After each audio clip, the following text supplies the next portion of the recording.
Saudara Saiful boleh dengar? Boleh. Boleh, insyaAllah. Okay. InsyaAllah, sebelum kita mula, saya nak ucapkan terima kasih kepada semua kerana sudi datang hadir pada malam ini untuk sedikit sesi penyampaian ilmu lah, lebih kurang kepada saudara Saiful Karim. InsyaAllah sebelum kita mula, kita mulakanlah majlis kita dengan membaca kita Al-Fatihah.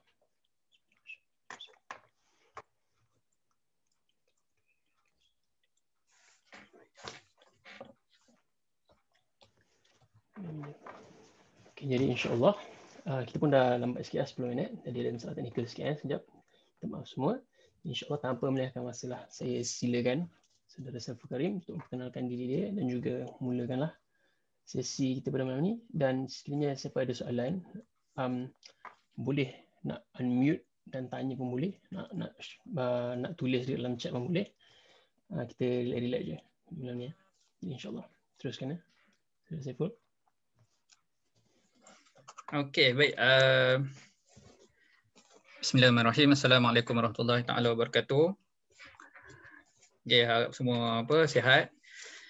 Pertamanya terima kasih kepada saudara Zul atas sebagai MC kita pada malam ni, dan saya ucapkan selamat datanglah kepada semua hadirin ke majlis perkongsian kita pada malam ni, khusus tentang perkongsian keuangan. Bismillahirrahmanirrahim. Alhamdulillahirabbil alamin wassalatu wassalamu ala asyrafil anbiya'i wal mursalin wa ala alihi washabbihi ajma'in. Rabbi shrah li sadri wayassir li amri wahlul 'uqdatam min lisani yafqahu qawli. Baik, sebelum tu saya nak tanya, saya punya background ni okey ke? Tak serabut ke? MC nampak okey ke? Okey. Okey alright. Nampak clear sebab takut tak boleh fokus pula kan. Tengok pusing-pusing tu lain macam Okey.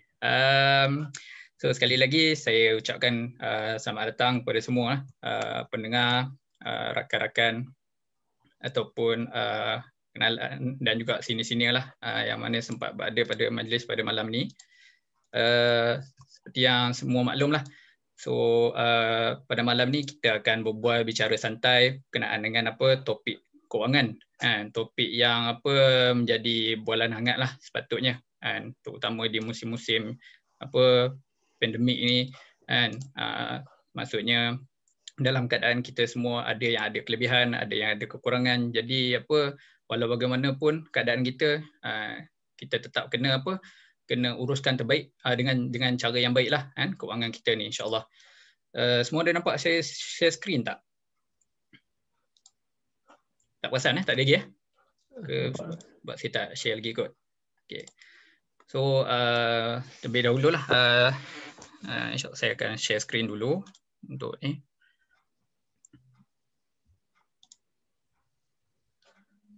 Sekejap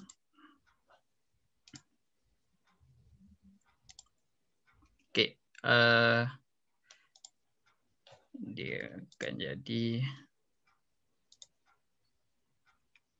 kejap saya kena tukar bahagian presenter view.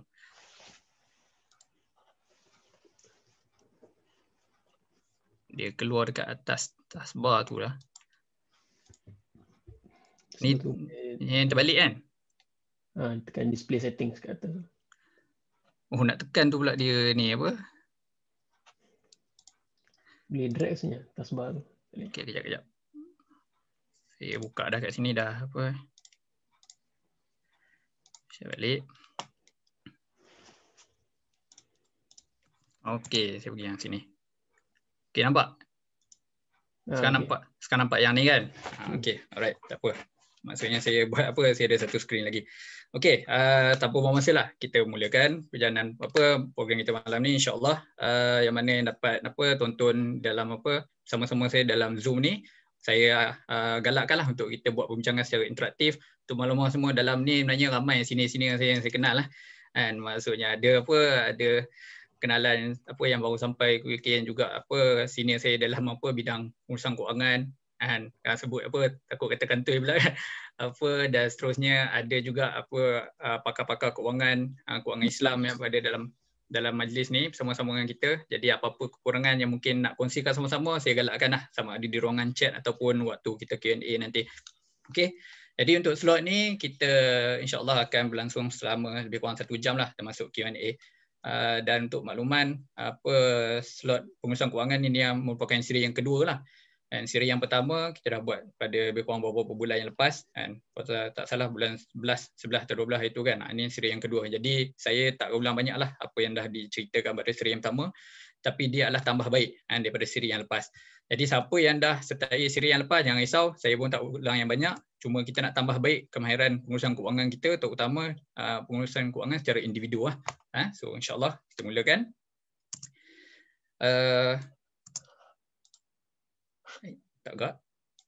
Okey, so pertamanya sebagai pengenalan untuk makluman, program kita ni adalah anjuran daripada ISMA Eropah, dan dia merupakan salah satu daripada package lah yang ditawarkan khas untuk ahli ataupun bukan ahli lah. Kalau ahli sebenarnya special lagi kita boleh buat PC one to one pun tak ada masalah. Saya sudi untuk berkongsi ilmu dan pengalaman saya sedikit ni. Untuk siapa saja yang nak kontak saya direct, tak ada masalah, di FB ke, Insta ke, direct di WhatsApp ke, Telegram ke.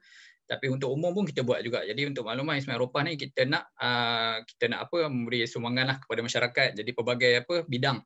Kita ada kesihatan, kita ada kewangan, CV dan kerjaya. Jadi banyak sangat program yang kita susun. Jadi harap semua yang berada dengan kita ni stay tune semua ISMA Eropah, insya-Allah untuk program-program selanjutnya ya. Okey. Okey, ni sedikit sebanyaklah pengenalan tentang diri saya.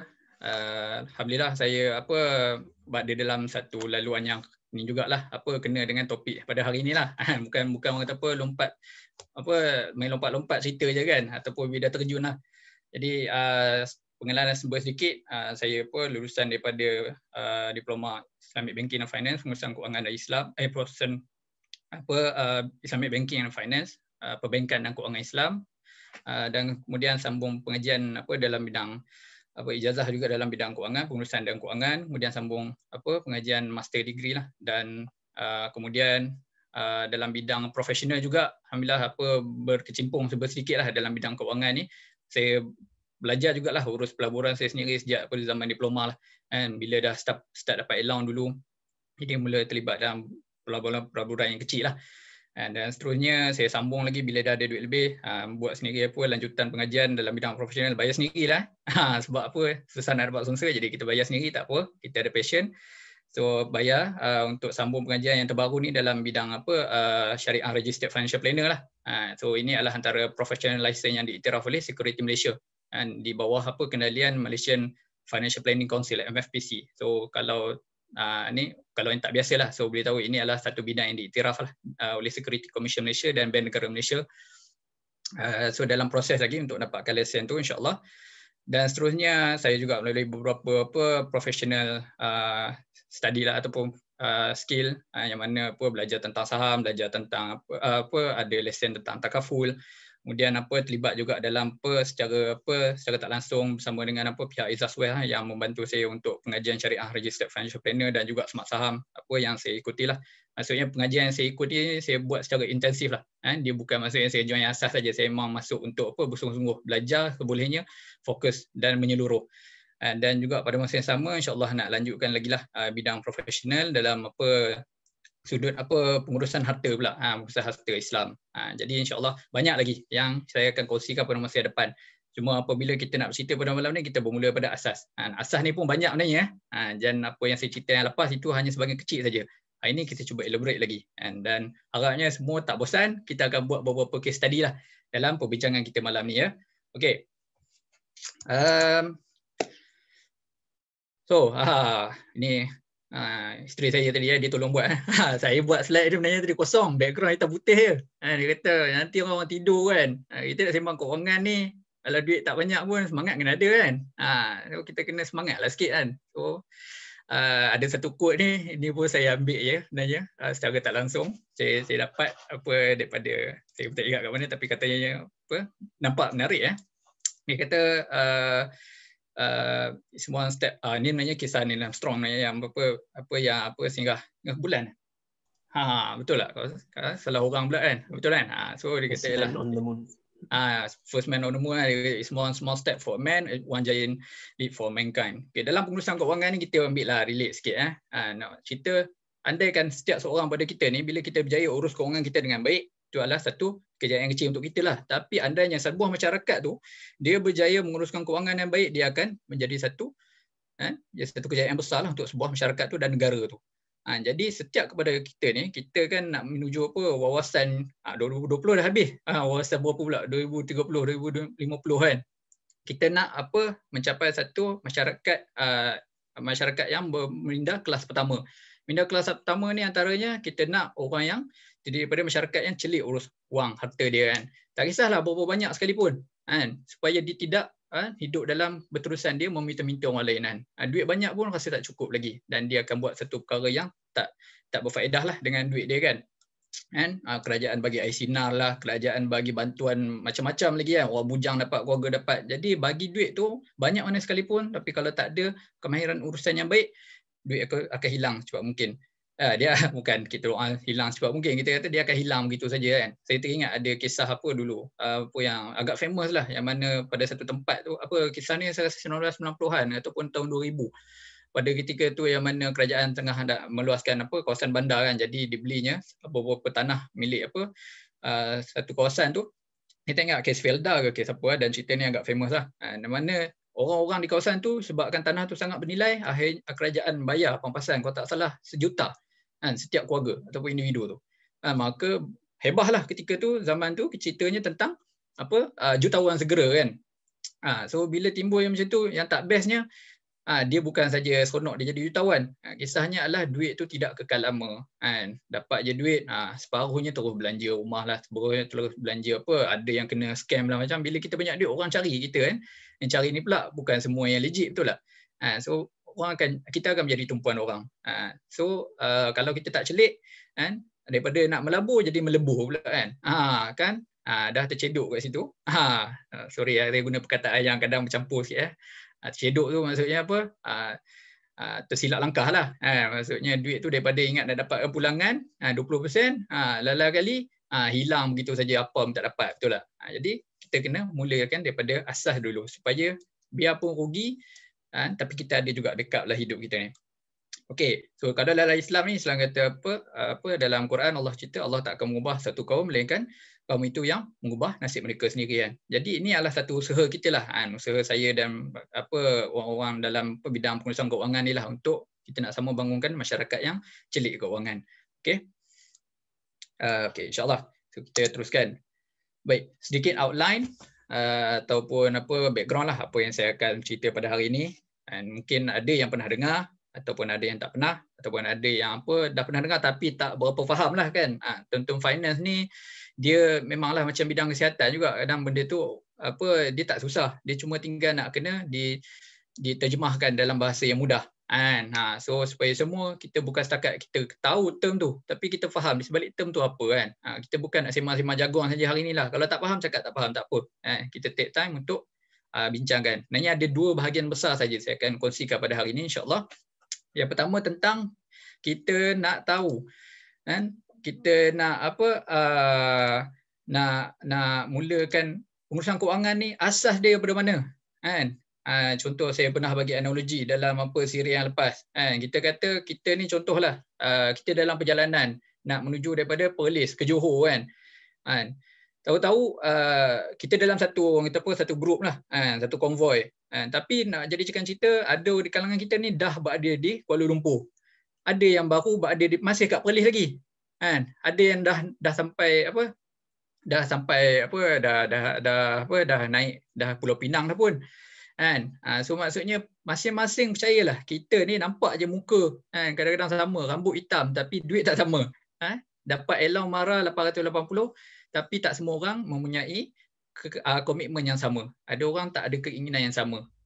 So percayalah, semua orang memerlukan tumpuan yang berbeza. Jadi hari ini kita tak akan mampu cerita dengan detail lah, melainkan kalau ada rakan-rakan semua yang nak PM, nak bincang lebih detail, itu saya alu-alukan. Dan insya-Allah lah kita rahsiakanlah segala perbincangan tu. Memang itu yang etika yang dilatih lah untuk orang yang mendaftar ni.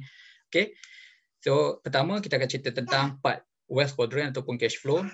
Itu perkara yang paling asas sekali, aliran tunai. Okey, kita nak tahu tentang kedudukan keuangan kita, kesihatan keuangan kita. Saya akan tunjukkan sikitlah apa case study ataupun praktikalnya. Sikit saja, memang tak boleh nak tunjuk banyak sebab kekangan masa lah. Dan kemudian apa yang kita boleh buat selepas tu, bila kita dah tahu keuangan kita, sihat ke tak, kalau tak sihat nak buat apa. Dan kalau sihat, buat apa. Dia tak terus apa, oh aku ada duit lebih, aku terus boleh beli rumah. Jangan macam tu. Kita kena ada langkah demi langkah lah. Kemudian, dia dengar bunyi sikit. Itu namanya apa, kita dah semakin panas sesi kita hari ni. Okey, baik. Dan seterusnya, tentang bagaimana seorang student lah. Saya tak sempat tengok tadi dalam rakan-rakan apa yang menyertai Zoom kita ni berapa ramai student kan, tapi saya harap apa lebih baik saya gunakan contoh student lah lebih baik kan untuk apa pemudahkan perbincangan kita ni. Okey, macam mana seorang student tu dia nak mula mengembangkan harta dia kan ataupun duit yang dia ada kan. Jadi kita tak boleh suka-suka je terus nak bagi nasihat. Kita perlu tengok sebenarnya keadaan lebih detail. Tapi hari ini saya bagi rough example saja ataupun general info. Saya yakin yang ada depan saya ni dalam Zoom ni ramai yang dah bijak pun. Bijak apa melabur dekat mana, Bitcoin lah, saham lah. Saham ni saya rasa saya silap 50% sudah ada. Apa khabar tuan-tuan saham dalam ni nanti kita sembang detail pasal saham ni waktu yang lain. Okey. So kemudian kita ada juga saya akan ceritakan juga di akhirnya nanti sedikit tentang prinsip-prinsip asas dalam pelaburan, dalam pengurusan keuangan yang digariskan oleh dalam Islam lah. Kita panggil syariah, principles dia. Dan juga apakah risiko dalam pelaburan. Even simpanan pun sebenarnya ada risiko. Ini kadang orang tak perasan je. Jadi kita akan cerita sedikit insya-Allah. Baik. Sorry kalau saya terlaju sedikit sebab saya bercubalah nak pemudahkan apa-apa saja perbincangan kita pada hari ini. Alright. Okey. Jadi, untuk makluman tuan-tuan kawan-kawan semua, kalau anda jumpa dengan seorang financial planner lah yang berdaftar dan yang diiktiraf oleh Security Malaysia kita, bank negara kita, dia sebenarnya memang berhak untuk menerima fees yuran seminima sebab saya tak salah saya lebih kurang RM200 ke RM300 tu minima hanya untuk kita buat analisa asas saja keuangan kita. Kenapa saya tahu sebab saya pun sendiri pernah berjumpa dengan orang yang dah pernah berdaftar walaupun saya sendiri dalam urusan nak buat lesen ni kan. Sebab apa? Saya nak merasai pengalaman diuruskan keuangan kita tu dan saya dapat merasai pengalaman tu sangat berharga. Walaupun saya ada lesen, jadi saya nak orang merasai perkara yang sama bila saya dah lalui pengalaman tu. Jadi rasa mungkin ada orang rasa mahal 200-300 kan. Tapi kalau tak nak bayar dan kena belajar lebih lah, kena korbankan masa dan tenaga lah nak buat pengurusan tu kan. Kita nak tak nak kita kena mulakan daripada analisa keuangan kita. Analisa keuangan inilah yang akan saya ceritakan apa iaitu wealth quadrant. Wealth quadrant tu, kuadran keuangan kita, wealth kuadran kekayaan ke harta kita kan. Yang selebihnya itu mungkin saya tak dapat sentuh banyak lah. Mungkin sedikit saja nanti. Siapa sini yang tak pernah? Ada tak? Mungkin nak boleh shout sikit. Siapa yang tak pernah langsung? Ataupun pernah tengok kuadran ni? Mungkin orang yang tak ada background accounting, background keuangan. Zul pernah tengok Zul? Tak pernah. Tak pernah. Ada rakan-rakan saya yang nak bersuara, yang nak beritahu pernah atau tak pernah? Alhamdulillah pernah. Pernah. Siapa tu? Siapa tu? Syamil. Syamil dah pro lah ni. Syamil Syamil pada Cardiff so yang dah pernah, tahniah kepada anda yang dah pernah kan. Tapi jangan ingat pernah tengok ni adalah satu kelebihan sebenarnya Yang tak pernah pun jangan ingat rasa ketinggalan sangat Jadi kita kena go through sikit-sikit perkara ni. Apa yang berlaku adalah bila orang yang dah tahu, kelemahan dia adalah dia tidak tahu nak meletakkan pula item-item kecil di dalam kuadran ni. So kita simpulkan perkara asas dalam kuadran ni. Kuadran yang pertama di atas tu, dua yang pertama adalah bahagian income dan expenses. Income dan expenses ni lah yang dipanggil sebagai cash flow ataupun aliran tunai. Siapa ingat masa saya cerita pada siri yang lepas kita buat tentang bajet kan, pengurusan bulan duit keuangan kita bulanan kita kan. Kita cerita 50% belanja untuk asas, betul tak? Kan? Lepas tu kita kata lebihan tu 10% buat apa? 10% lagi buat apa? 10% buat apa? Dan bakinya kita buat apa? Saya tak nak ulang lah yang tu. So siapa yang nak tu boleh buka balik video yang lepas. Ataupun PM saya nanti saya bagi. Cerita yang tu saja setengah jam sekali lagi kan. Kita punya sesi kita hari ni. Okay. So itu yang pertama lah. Aliran tunai. Aliran tunai ni senang. Lah duit masuk, duit keluar. Itu saja bahasa mudah dia, betul tak? Kita sembang mudah, nak buat, nak catat tu yang susah. Dekat expenses ni lah, saya perasan ramai yang ada accept tertentu kan. Money saya pun ada pakai, saya tak ingat kejap, saya check balik, saya pakai apa Padahal saya tak pakai betul-betul sangat pun. Kan? Nak merasa pengalaman je pakai kan. Tapi sebab kan tak ni sangat, lah kali catat sendirilah yang lebih baik kan kadang-kadang. Ada ikut orang lah. Saya pakai Money Lover lah. Saya pun tak tahu bagus ke tak apps tu. Ada orang dia pakai apps lain untuk track expenses dia. So tu yang pertama. Dan yang kuadran yang kedua adalah kita panggil sebagai asset minus dan liability. Ini kita nak melihat taraf kedudukan keuangan kita, kesihatan keuangan kita yang lebih menyeluruh. Okey, so saya akan terangkan lebih lanjut lah kejap lagi. Okey, kalau ada rasa apa yang saya cerita tak kena, kalau tuan-tuan rasa ada yang lebih mahir kan, bolehlah kongsikan, mana tahu kita tambah input kita. Ada yang orang kata guna money manager kan, untuk untuk track expenses. So boleh try lah yang lain kalau nak cuba, asalkan apps tu free, tak ada masalah. Okey, baik, kita teruskan untuk part yang pertama. Sebenarnya saya kalau dalam bengkel lah dulu, kita orang pernah buat bengkel rasanya. Ada kertas tak? Kertas dekat bawah ni. Kejap bagi saya 10 saat. Cuba untuk nak ambil kertas kejap. Okey, tak apa, banyak tak apa. Okey, saya ada wifi kat sebelah, tolong mudah kan? Okey, nah. Okey, so saya ada sediakan papan kat sini.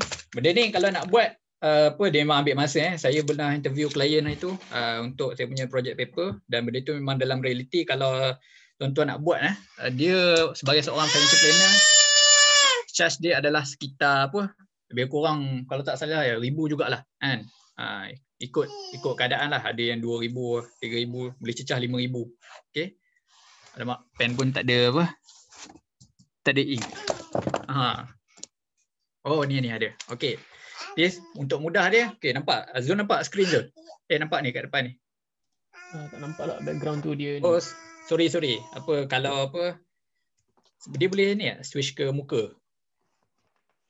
Dia kena tukar background lah. Oh, kena tukar Jadi background ni. Okey, kejap saya stop kejap. Okey, sebagai contoh lah Okey. Tuan-tuan ambil kertas A4.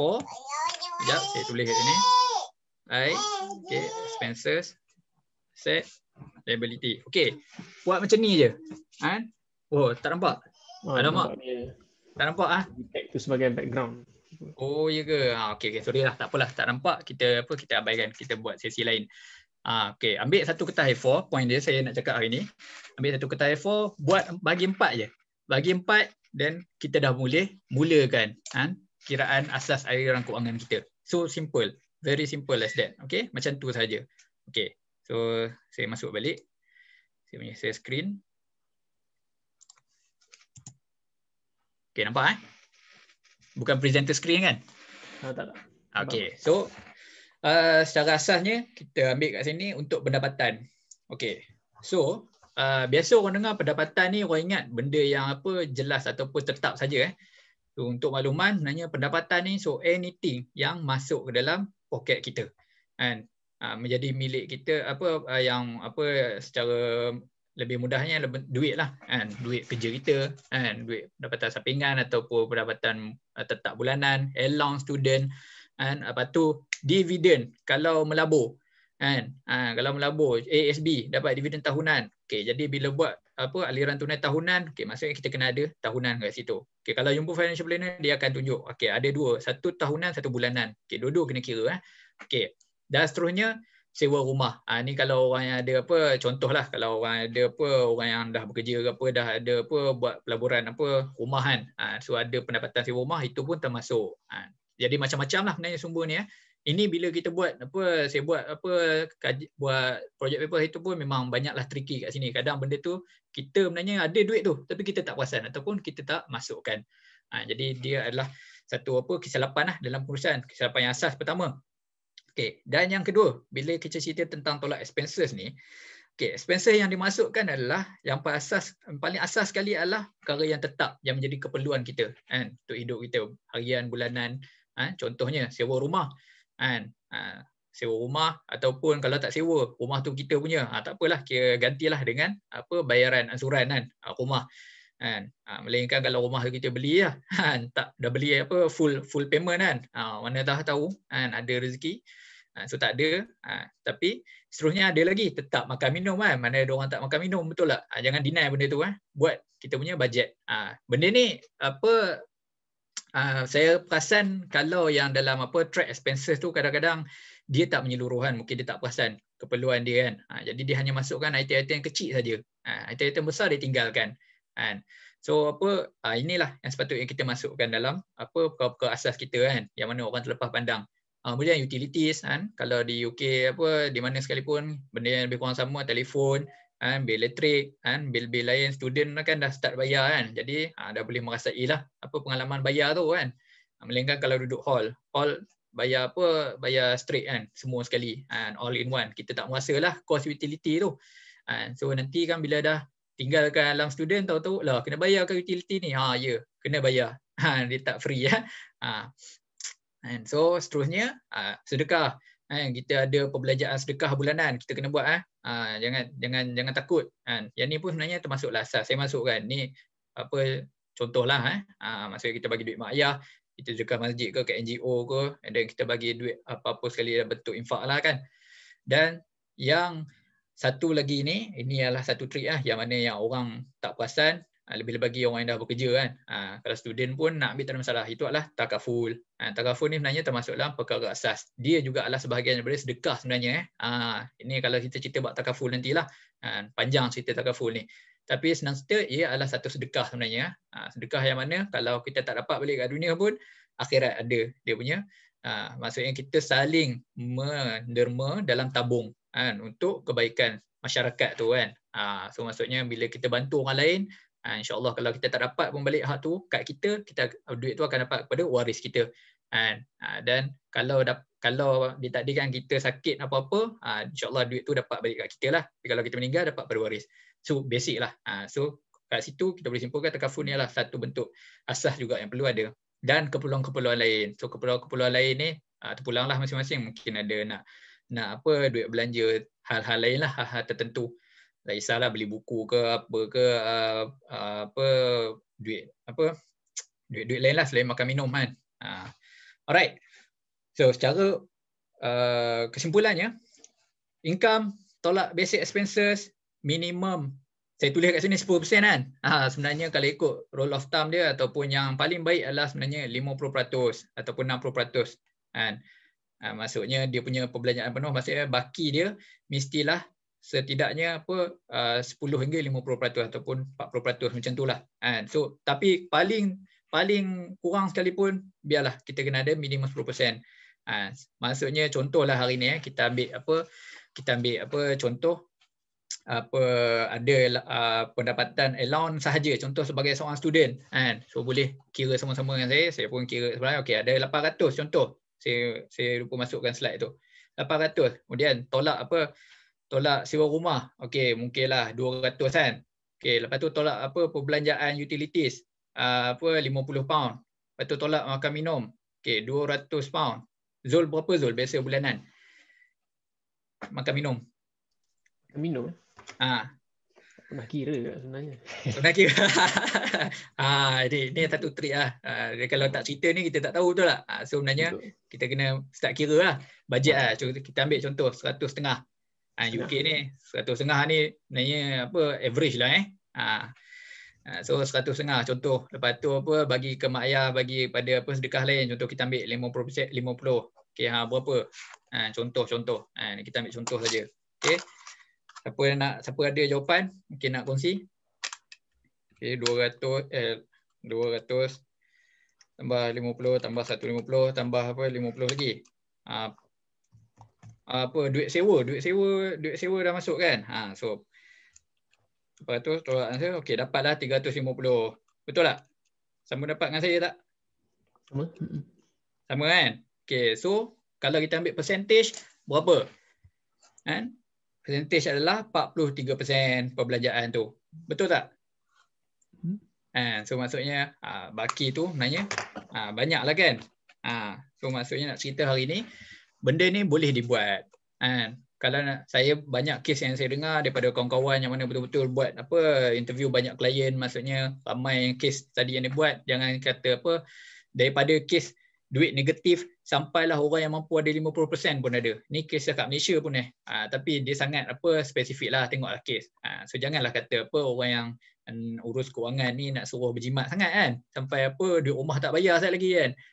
Makan pun makan member punya, betul tak? Bunyi nak berjimat kan, pergi travel pun kawan yang bayarkan tiket. Itulah kali silap lah. Itu dia punya mentaliti dia. Kita yang penting kita buat bajet dan kita follow kita punya bajet kita. So minimum of 10%. So nak buat apa dengan 10% tu, nanti kita sambung sekejap lagi. Okay, baik. So seterusnya, tadi selesai dekat bahagian income expenses. Okay, so kita masuk yang kedua. Yang kedua ni adalah yang dipanggil sebagai asset dan liability. Inilah yang nak menentukan tahap harta lah kita kata, kekayaan seorang tu. Kita bukan semua anak datuk dalam drama, betul tak? Lahir-lahir dah anak jutawan kan.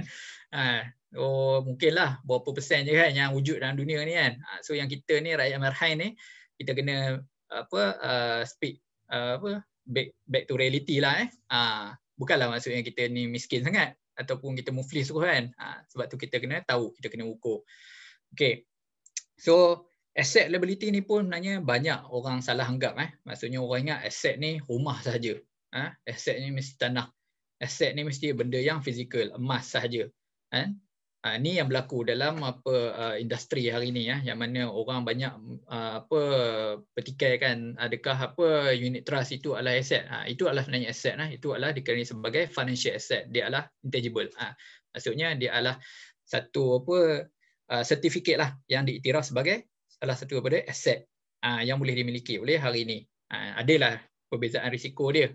So maksudnya tapi apa pun kita kena terima ialah dia adalah sebahagian daripada aset. Siapa sini ada ASB? Kau lah nak mengaku. Kan? Kalau nak mengaku lah. Kalau tak pun tak apa, yang risau. Saya tak nampak, check lah. Sekejap. Apa? So kalau ada apa-apa nak chat lah, nak tanya direct pun tak apa kan. Ada kenalan saya rasa boleh tolong jawab kan, bantu ke. Tak ada masalah kalau saya terlepas. Okey, jadi kita tengok kat sini selain daripada kita cakap tadi tanah, rumah, lepas tu cash juga sebenarnya adalah aset. Tapi bila saya bincang balik baru-baru ni Iqmal katanya ada ASB. ASB financing ke ASB biasa tu? Beza kita sembang balik. Tapi dua-dua adalah aset. Cuma cara kedudukan dia tak sama dalam ni. Okey, so berbalik kepada cash tadi. Okey, andai kata cash tu ada di tangan kita. Contoh macamlah Zul ada 20 pound sekarang. Itu tak dikenali sebagai aset yang ada di position asset net worth ni. So itu dia macam terapung-apung. Macam tu, sebab tu kita tak digalakkan pegang cash banyak sangat. Melainkan cash itu ada di mana-mana institusi yang selamat lah. Kita panggil cash equivalent. Maksudnya term tu terpakai untuk contohnya ada di bank, ada di mana, ada di SB, ada di tabung haji. Okey, itu kita lihat sebagai cash equivalent. Okey, so macam mana pula kalau melabur? So kalau nak melabur, kalau dah ada melabur sekarang, ASB tak ada masalah, dia senang, betul tak? ASB sebab nilai dia, capital dia tak berkurang kan. So kalau kita melabur macam Iqmal melabur contoh berapa? 10,000 kan. Ada 10,000. Okey, kalau tak kira dividen lagi pun 10,000 tu insya-Allah akan kekal. Dari segi nilai kasar dia lah kan. Value dia mungkin lain lah. Tapi nilai kasar dia masih lagi 10,000. Tapi kalau ada di kalangan kita, ada yang melabur dalam unit amanah. Ada tak dalam ni kawan-kawan kita yang dah melabur dalam unit amanah, mungkin nak kongsi. So di tempat lain lah selain tabung haji ataupun ASB kan. Contoh dia melabur di unit trust bank Islam kan. Dana Al-Aqar ke dana apa sekalipun kan. So kita kena tengok kat situ berapa balance dia ataupun nilai semasa, NAV dia kata, net asset value. Itu keyword dia. Saya lupa pula masuk kan. So tu antara contoh lah. Kalau nak tahu lebih lanjut mungkin boleh PM. Kita check betul-betul. So itulah nilai sebenar. Banyak orang dia tak sedar betul tak? Kadang-kadang contohlah ada orang ada 10,000 dia melabur kat apa unit trust selain daripada ASB dengan tabung haji. Dia tak letak tabung haji ASB kan, dia terus masuk dekat apa unit trust. Jangan lupa sebenarnya kita ada bayar fees kan awal-awal. Fees tu lebih kurang 2.5%, 3%. Jadi awal-awal lagi duit tu dah berkurang. Ini real case betul ni, saya tak tipu. Ada orang dia tak perasan. Dia kata apa ni unit trust consultant tipu. Kan? Tak ada, dia baru melabur tak sampai setahun kan, tak sempat nak duit tu apa nilai apa unit tu turun naik betul tak? Lepas tu dia awal-awal dah kena tolak fees. Bila unit trust cerita dia tak dengar. Dia nak cepat betul tak? So dia salahkan balik unit trust consultant ataupun financial advisor kata tipu. Daripada 10,000 tinggallah 9,500 ke kan, 9,700. Kata pula curi duit dia. So sebenarnya sebab itulah kita kata aset ni kita kena tengok nilai sebenar pada ketika tu. Even rumah pun sama. Kita boleh check lah dekat mana-mana kan, tanah ke ataupun apa harga emas ke semasa kan. Kita ada emas contoh. Saya pun ada beli emas apa semua. Saya pun ada unit amanah. Saya pernah melabur unit amanah. Jadi benda tu saya pun letakkan nilai sebenar. Saya kena buka lah kat mana nak check. Kalau emas, buka lah laman web kan. Check lah harga emas semasa betul tak? Kalau unit amanah, janganlah buka apa harga fund orang lain. Check lah fund sendiri kan. Kita melabur dekat Bank Islam, kita pergi buka RHB punya apa fund pula kan. Kan salah tu. Jadi sebab tu kena faham. Kena ada ilmu sikit lah. Bukanlah kena banyak sangat. Sikit pun tak apa. Jadi kita tahu kita punya apa nilai aset kita tu. Okey, so jelas kat situ. Dan seterusnya liability. Liability ni sebab tu saya sebut tadi okey, contohlah orang yang ada ASB ASB financing lebih tepat dia. ASB financing contoh. Okey. Sebelum itulah kita sebut dulu contoh liability ni. Kita ada hutang rumah, hutang pembelajaran, marah student jangan lupa. Hutang tu jangan buat senyap. Ingat saya selalu dapat apa dululah masa awal habis study dulu tak sempat bayar, setahun tu dah dapat apa hadis roh tergantung. Tak tidur malam. Punyalah duk fikir bila start bayar kan. So alhamdulillah sekarang ni dah bayar macam biasalah. So mana baki tertangguh dah bayar. So itu termasuk dalam liability. So kalau kes yang student, kawan-kawan semua yang tak ada apa kena bayar apa semua, itu check masing-masing lah. Mungkin tak ada kena bayar hutang kan. Katanya apa ada bond saja. Okey, tu terpulang lah, nak letak boleh, tak nak letak pun tak apa kan. Saya pun tak tahu. Ikut keadaan masing-masing, tengok syarat dia. Kemudian kereta dan sebagainya kan. So kalau tak ada, tak adalah. So benda ni sebab itulah kita kata kita kena tahu apa yang kita buat dan kita kena letak pada tempat yang betul. Okey, so kita nak pergi kepada so dia punya kiraan dia untuk net worth ni, asas dia yang paling penting asset tolak liability positif. Itu minimal lah. Tapi itu bukan kiraan yang betul-betul tepat lagi. Itu adalah asas saja kan. Tapi kalau nak lebih tepat kita panggil sebagai net worth ratio. Okay, net worth ratio nanti saya akan ceritalah. Okay, net worth ratio itulah bila anda tengok anda akan tahu. Hari ni boleh tahu, malam ni boleh tahu. Kalau kira secara kasar pun boleh buat. Especially orang duit pun tak banyak sumber, perbelanjaan dia dah tahu, kemudian aset dia pun dia dah tahu, liability dia dah tahu, terus boleh kira. Dia yang susahnya bila orang yang ada banyak sangat sumber kan. Hutang ada banyak, rumah ada banyak, kereta pun ada 2 biji. Lepas tu SB lagi kan, financing lagi. Tu macam-macam lagi nak kena bayar kan, hutang.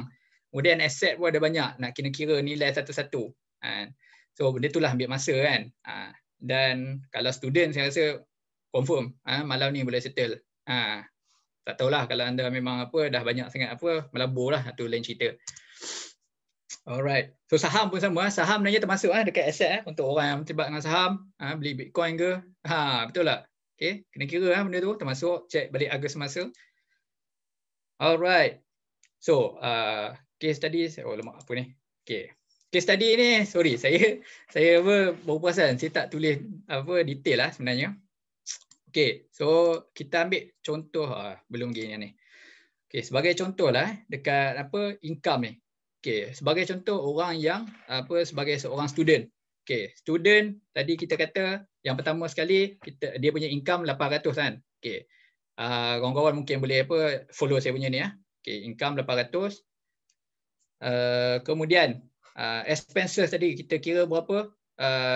Lebih kurang 200, 350, 350 tambah 100, 450. Okey, expenses 450. Okey, 800 dengan 450. Okey, tolong tulis kat mana-mana. Saya pun ada tulis. Kan. Saya keluar slide nanti hilang. Okey. Asset. Okey. Saya ambil contohlah orang yang kat sini dia dah belajar selama contoh kita ambil macam Zul lah. Zul 4 tahun. Betul tak Zul? Hampir 4 tahun kan? Okey, bayangkan Zul dah masuk 4 tahun. Saya dengan Zul ni lama dah daripada awal dia datang lagi. Kan? So contoh 800 lebih kurang Zul dapat 800 lebih kan? Okey, 800 kan. Contoh bayangkan 10% tadi betul tak? Kita kata kau boleh ada lebihan kan? Okey, bayangkan Zul mengikut betul-betul daripada awal. Zul dah pandai dah urus kewangan daripada awal lagi. Zul pun dah simpan 10% daripada awal lagi. So darab dengan 10%, 0.8 tu. Okey, 80 pound. 80 pound darab dengan berapa? Darab dengan 12 setahun. Kemudian 12, lepas tu darab dengan 4 tahun. Okey, 3,840. Okey, ni kita tak sembang benda lain Kita sembang pasal cash saja dulu. Kita tak masuk nilai-nilai yang perlu kena check detail. Kita sembang pasal cash dulu dan duit ni Zul pun simpan lah kat macam-macam tempat, tabung haji, ASB, dalam bank, maksudnya yang tak tempat yang susut nilai lah. Alright, so ada berapa? 1,840.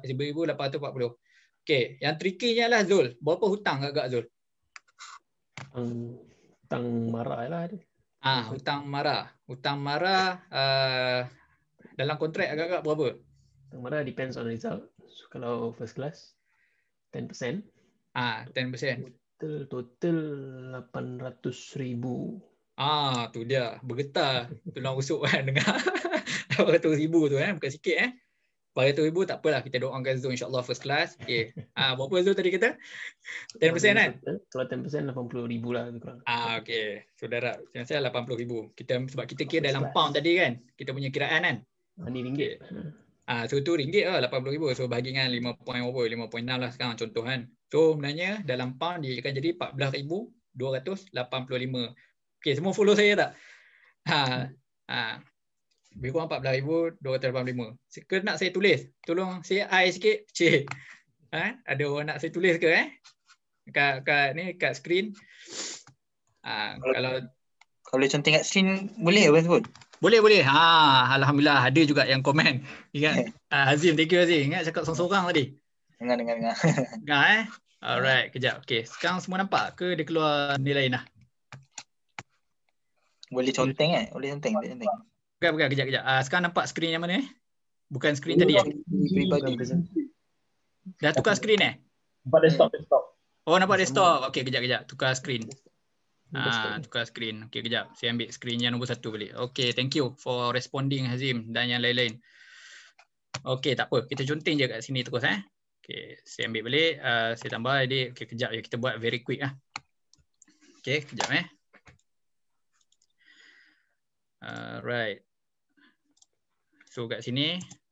Okey, tadi kita kata apa? 800. Okey, alright. 800. Yang ni berapa? 450.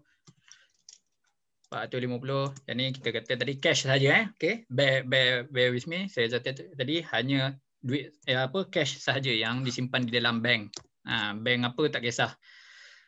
Okey, bank Islam lah kan, dengan bank lain pula. 3840. Okey, dan kemudian liability dia adalah hutang. Student mostly kan. So 14,285. Zul pun dah final year kan, betul tak Zul? Zul dah final year kan? So tu dah nak habis dah, mesti dah kena fikir pasal hutang ni kan, betul tak? Bayar macam mana tu untuk kita bincang dengan Mara lah kan. So yang ni kita nak cerita saja. Alright. So, alright. Kalau kita kira dari segi cash flow saja, okey ke tak? Cun tak cun setakat ni? Zul punya ni contoh ni. Okey kan? Okey. Kita 400 tolak 450 tadi. Jadi 350. Okey. So 350 ni more than 10% lah. Cantik dah. Zul pun tak ada takaful ke apa, tak ada masalah. Yang penting bajet tu ada. Dia kena bersedia untuk ambil takaful selepas ni. So dan baki tu sebenarnya boleh buat benda lain lagi lah. Dia bukan biarkan kosong. Buat masa ni tak apa. Kekalkan. Bagi dia jadi aset. So kita dah settle yang cash flow tu tadi. Walaupun basic Zul buat adalah simpan. Walaupun ada benda lain yang tu kita sembang waktu lain. So nak cerita tentang net worth sekarang ni. Okey. Bila nampak kat sini, pernah tak dengar kan ada orang kata dia ada rumah, betul tak? Dia ada rumah, maksudnya kita kawan-kawan kita balik dah beli rumah kan. Kita pun rasa kagum dengan dia kan. Dan kan benda tu apa, rumah tu bukan sebenarnya milik dia, betul tak? Kan? Sebagai contoh, rumah apa harga mungkinlah 200,000. Dia baru bayar berapa lama kan, tak sampai setahun. Jadi kalau jadi apa-apa sebenarnya, adakah rumah tu rumah dia? Tak kan? So nak cerita dalam keadaan ni, Zul ni, contoh kita ambil 3,800 ni. 3,840 tolak dengan 14,285.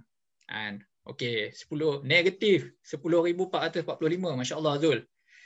3,840 tolak 14,285. So saya cuba tulislah kat sini. Okey, negatif apa dia punya ni dia tadi. Apa kiraan ni untuk Zul ni.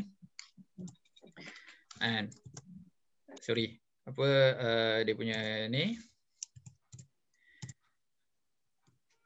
Negatif 10,000. 445.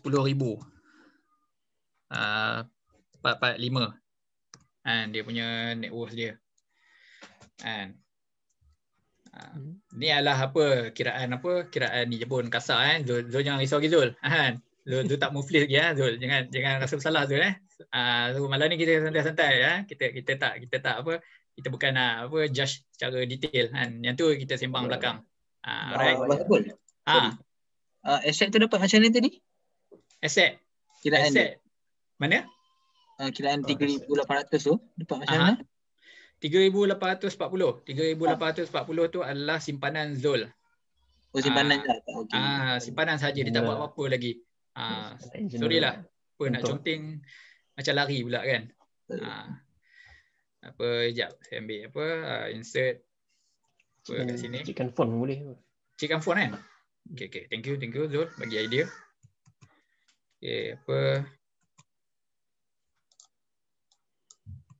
Kecilkan font. Semua nampak Nampak. 3,840 ni dia ambil pada mana? 300 ambil 10% saja. So maksudnya baki tu mungkin Zul tak simpan pun. Zul pakai 10% saja kita kata sebab kita target 10%, betul tak? So sorry saya tak pakai baki. Dia ambil 10% daripada 800. 10% daripada income allowance bulanan. So 10% daripada 800 dapat 80. So 80 darab dengan 12 untuk setahun. Lepas tu 4 tahun lepas tu darab dengan 4. Okey, kena kira betul-betul Okey, alright.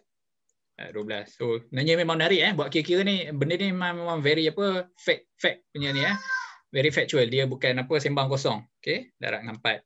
Okey, dapatlah 3,840 seperti yang saya tulis. Okey, terima kasih Azim sebab point out tadi. Sebab tak perasan kan. Okey. So, ini adalah simpanan asas lah. Zul tadi, and then ni adalah hutang. Liability ni pun dia dah lari dah.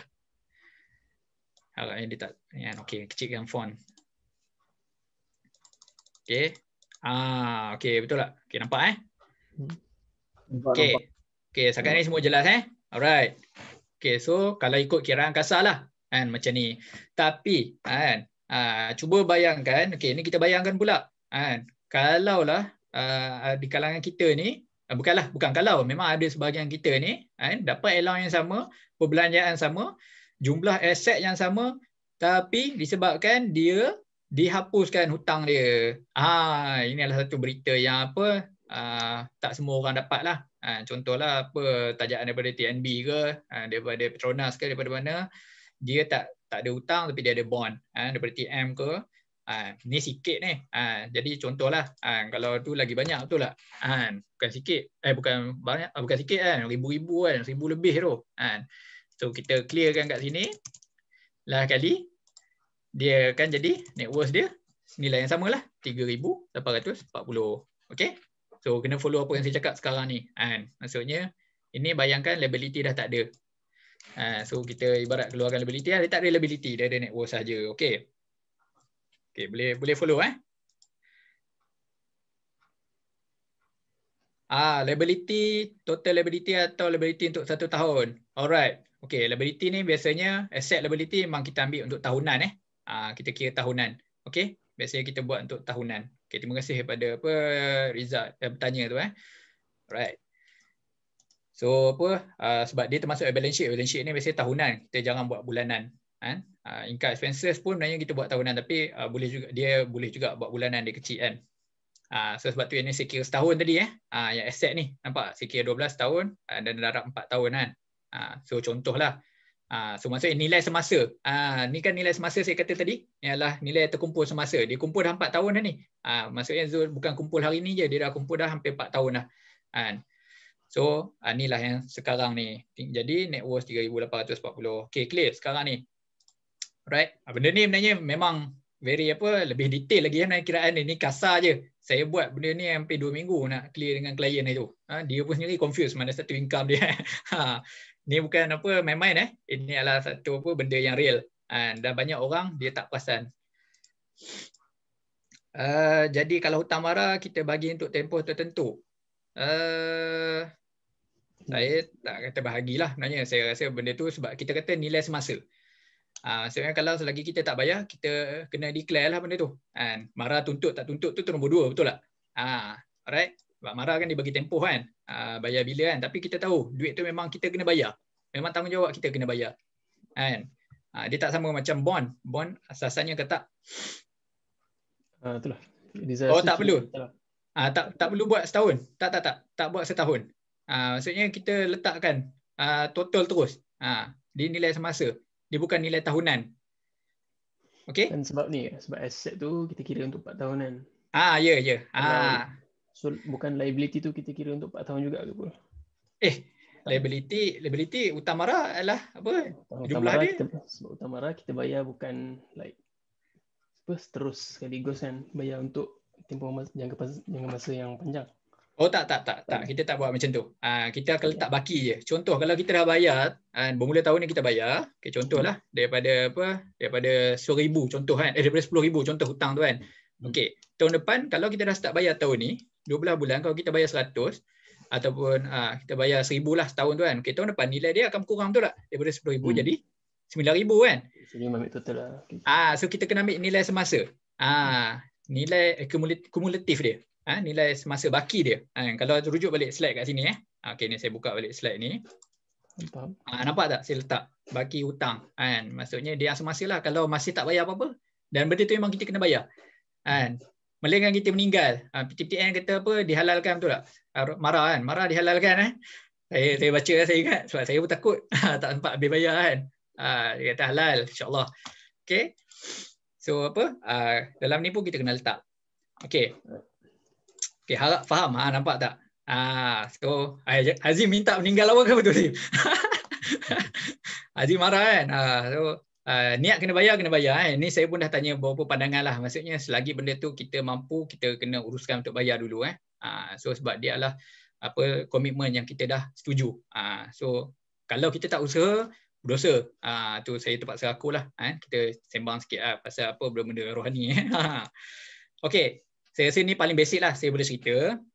Sebab saya cuba nak go on lah. Sebab benda ni memang ambil masa. Dan saya memang suka. Kalau kita buat bengkel, lagi menarik benda ni dalam fizikal lah. Tapi harapnya setakat ni pun semua orang dah boleh dapat basic apa yang saya nak sampaikan tentang wealth quadrant. Okay. Ada satu case lagi. Saya nak cerita ni menarik macam Zul tadi kan. Ada kat sini orang yang private tak? Ada tak student private kat sini?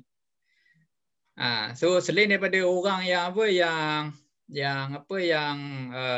dapat allow ni yang secara sponsored daripada government ke private company ke company, orang yang private sponsor pharma pun sebenarnya ada satu kelebihan yang dia tak perasan.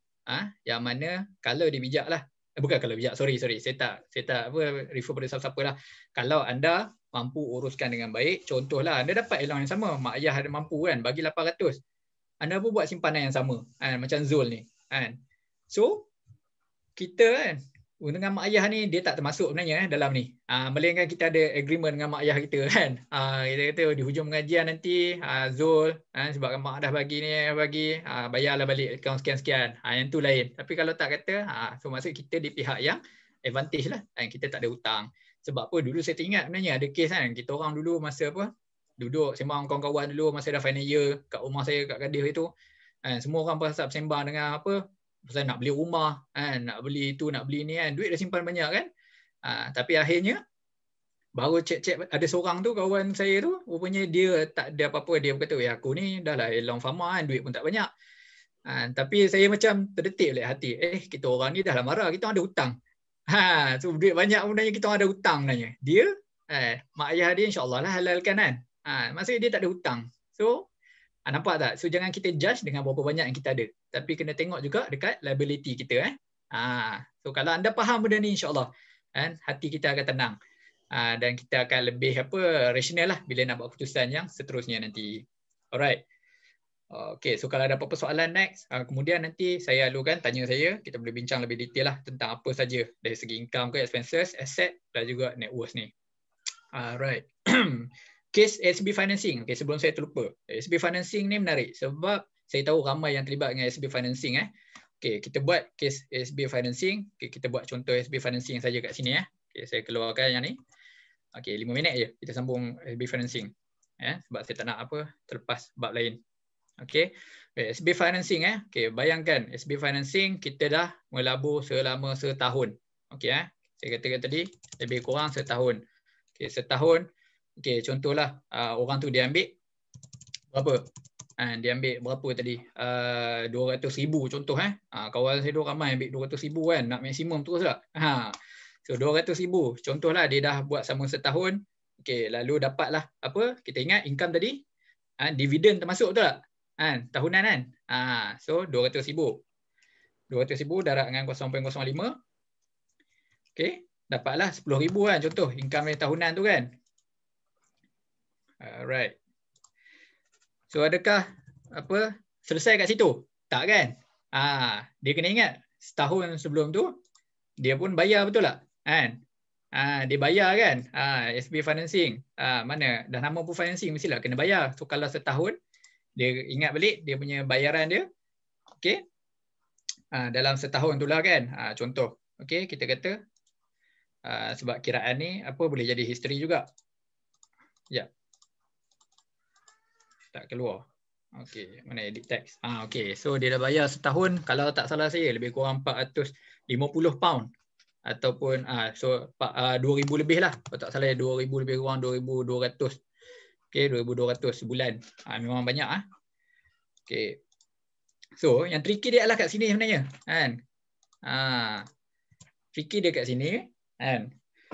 Kita nak letak berapa sebenarnya? Kita punya aset kita. Siapa boleh jawab? Okey, yang 10,000 tu apa dia? 10,000 ni adalah dividen tahun pertama. Case tadi SB financing. Ini untuk SB financing je lah. Ya, ya. Dikira waktu tahun lepas dapat dividen macam tu. Ini kita kira ibarat case tadi yang dah lepas lah macam tu, dia dapat ni kan. So dia kena bayar ni 2,200 kan bulanan. So ni dia dah dapat. Okey. So yang kat sini dia dah ni tulis sikit. Okey, kejap tak tulis lagi, saya bagi hint dulu. Okey.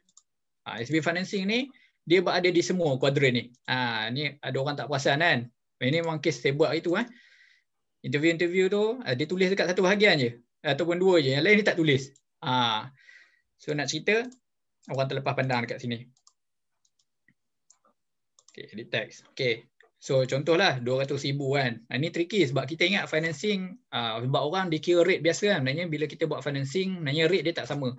Tapi hari ni kita ambil rate yang mudah saja. Contohlah 200,000 so dia dah bayar selama setahun kan. 200 ni darab dengan setahun 12.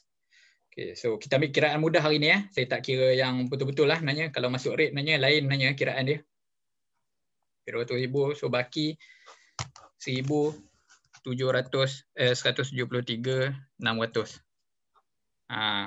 Okey. Contoh kan, contoh. Okey. So maksudnya, siapa boleh jawab? Dah bagi hint dah tu. So aset dia berapa? Berapa aset sebenar dia? Macam mana nak kira aset dia? Nak cakap pun boleh. Alright, so yang dah dibayar, yang dah dibayar. Alright. Yang dah dibayar, sebenarnya kalau apa? Yang pertama sekali yang dah dibayar. Okey, so tolaklah 200 tadi kan. 600.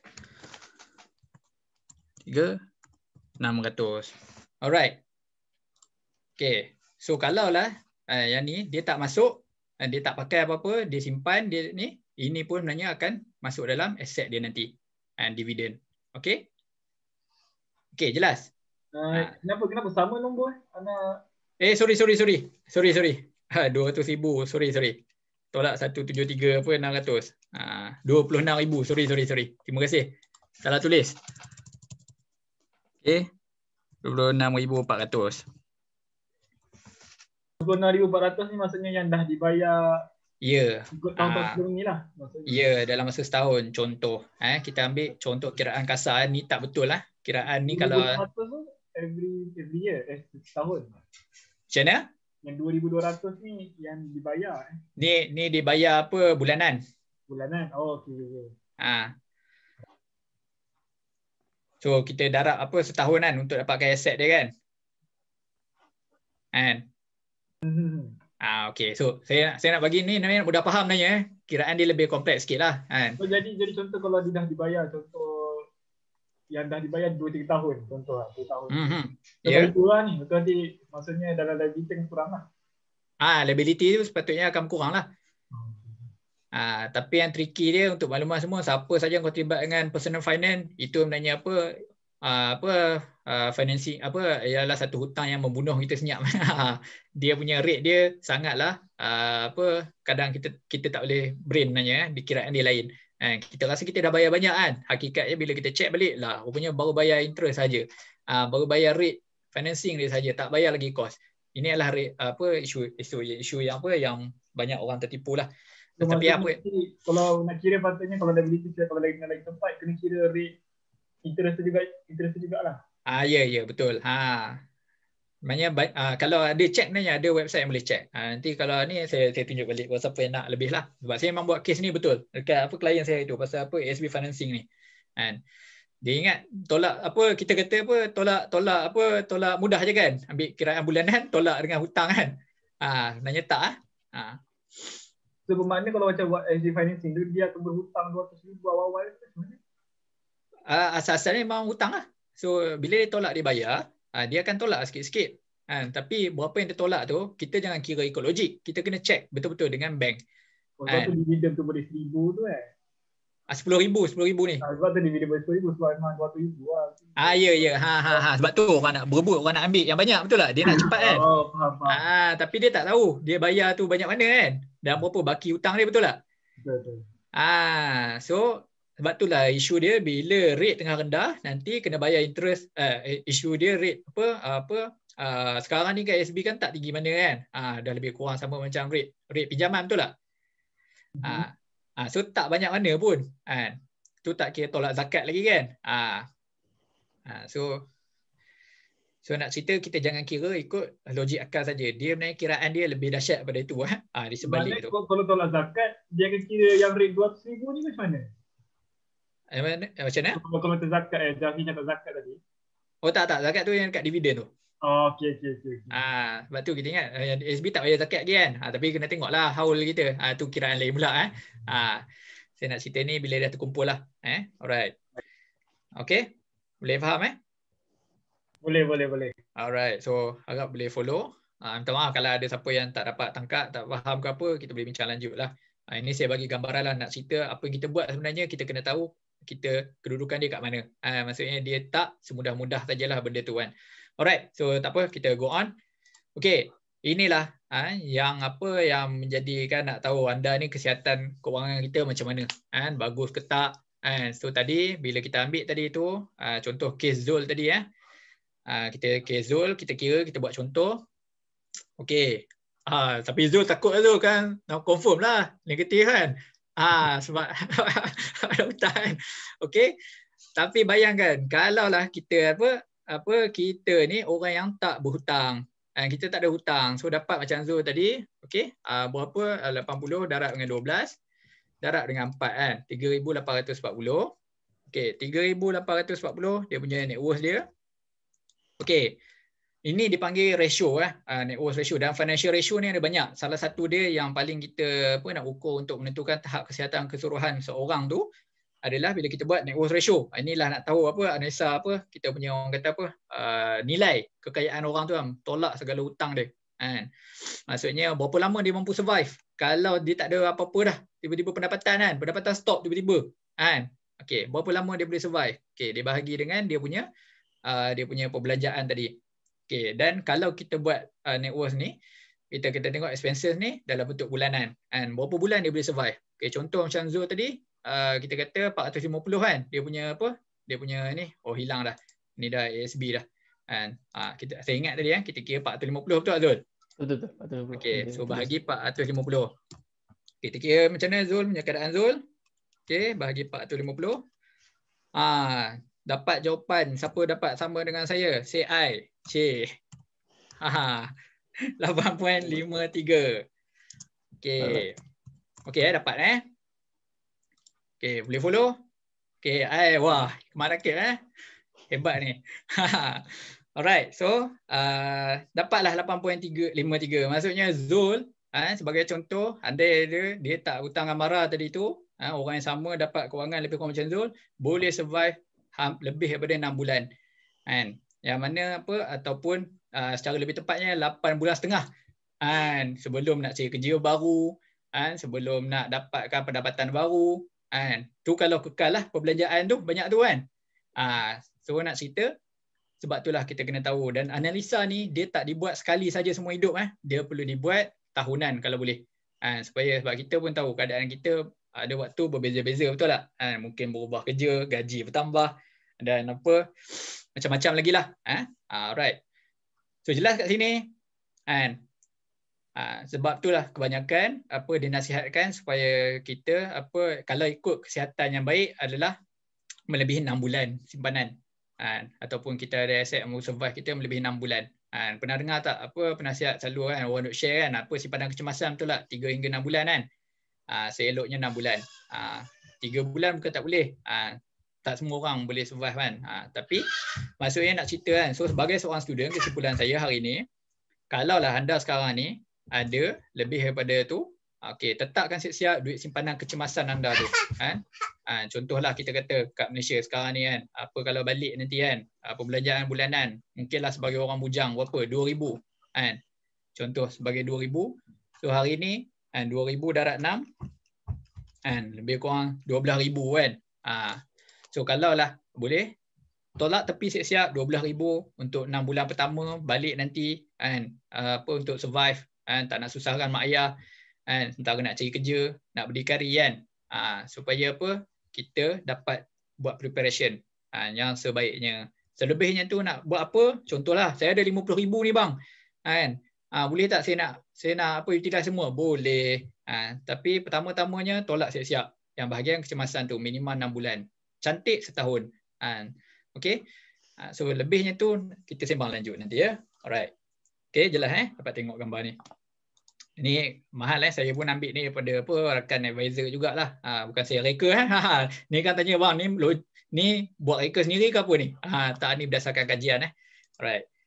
So kita habislah bab yang pertama yang mana kita nak cerita tentang sebahagian daripada perjalanan nak mencapai financial freedom ataupun financial wisdom. Okay, kalau siapa pernah baca buku daripada Tuan Awi Adam, salah seorang bukan influencer bukan setakat influencer, dia juga seorang financial advisor yang berdaftar lah, yang mempunyai pelbagai qualification dan pengalaman dalam bidang perusahaan keuangan, saham dan sebagainya, pelaburan. So buku yang dia pernah tulis di IWL 360 dulu ni sekarang dah tak keluar, jadi saya pun kongsikan sebahagian daripada idea dia lah, yang ni summarize. So kita ni masih di bahagian yang kita cerita ni masih di stage 1. Stage 1 saja dulu perjalanan tu jauh lagi. Betul tak? Tapi every big step start with small small step kan. So mula pada langkah yang pertama. Jadi siapa kata aliran tunai tak penting kan? So jangan kita sembang nak financial freedom tapi kalau aliran tunai sendiri pun kita tak faham, kita tak pandai uruskan je. Alright. So harap bermanfaatlah sesi yang pertama ni. Okay. So apa yang saya cerita tadi lah kan, simpanan kecemasan, lepas tu kita nilai aset kita bersih. Nilai aset ni adalah net worth. Kemudian kita ada surplus. Surplus ni supaya backup lah untuk kita buat apa-apa urusan lain. Kalau dah cukup simpanan kecemasan, kita boleh buat urusan lain, pelaburan ke apa. Okay. Aliran tunai pun make sure positif lah. Ini harta dia tapi negatif dekat aliran tunai apa, dekat cash flow, silap lah tu. Maksudnya apa yang tampung dia kan. Maksudnya silap aset tu sikit-sikit habis kan. Alright. So bahagian pertama, ada apa-apa pertanyaan tak sebelum saya move on? Kita ambil seminit. Saya soalan, contohnya macam kalau pembelajaran tu dia bukan every month punya pembelajaran, contohnya tiket pergi balik Malaysia, bil air, bil api, contoh kat Jerman dia tahunan selalu. Bil kan. So benda tu maksudnya kalau elok dipecahkan, kalau dapat agak lah, dipecahkan ke 12 bulan tu ke ataupun ada perkiraan lain tahunan ke macam mana ni?